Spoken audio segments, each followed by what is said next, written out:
PDF ഇട്ട് തരാം. ഞാനൊന്ന് PDF എടുത്തോട്ടെ. PDF ഇട്ടിട്ട് ഐ വിൽ ഗിവ് യു. അവർ പറയുന്നത് she booked A room, he went there, then he raped Har. 2024 January. Date I think it is 24/1. 2024 നടന്നെന്നാണ് പറയുന്നത്. ഈ ഹാബിച്വൽ ഒഫൻഡർ എന്നുള്ള കാര്യമാണ് അതിനകത്ത് പറഞ്ഞേക്കുന്നത്. How can you say it's an offense? You're a young man, a lady calls you to your room. Police പറഞ്ഞേക്കുന്നതാണ്. Police can get so many things. Police പറയുന്നതാണ് നിയമമെങ്കിൽ പിന്നെ എത്രയോ പേര് ജയിലിൽ കിടക്കണം.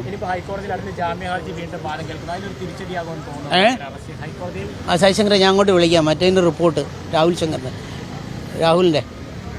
രാഹുലിൻ്റെ അറസ്റ്റ് ഇനി വരുന്നുണ്ടോ? ഓ, ദാറ്റ് ഈസ് അണ്ടർ, അത് എംബ്രിയോയിലാണല്ലേ? Okay right, thank you. Right, okay. പറഞ്ഞോളാം. ഓക്കെ. എന്താ പറഞ്ഞേ? ഹർജി വരുന്നുണ്ട്. അപ്പോൾ ഇതൊരു തിരിച്ചടിയായിട്ട് പോകുന്നുണ്ട്. അടുത്ത ആഴ്ച വീണ്ടും പരിഗണിക്കുമ്പോൾ സാർ, ഇങ്ങനെ ഒരു കേസിനകത്ത് ജാമ്യം കൊടുക്കണമായിരുന്നു എന്നുള്ളതാണോ സാർ പറയുന്നത്? ഏത് കേസിനകത്ത്?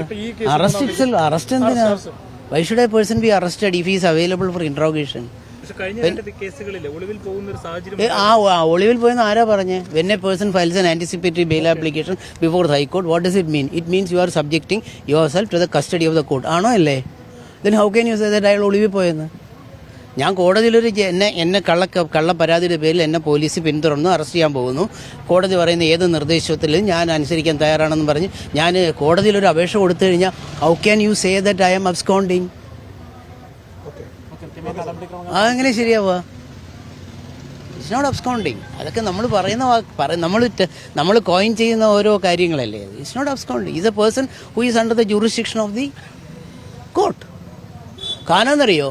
When you file an application for anticipatory bail, even the court can pass an order directing you to appear. പറ്റൂലേ?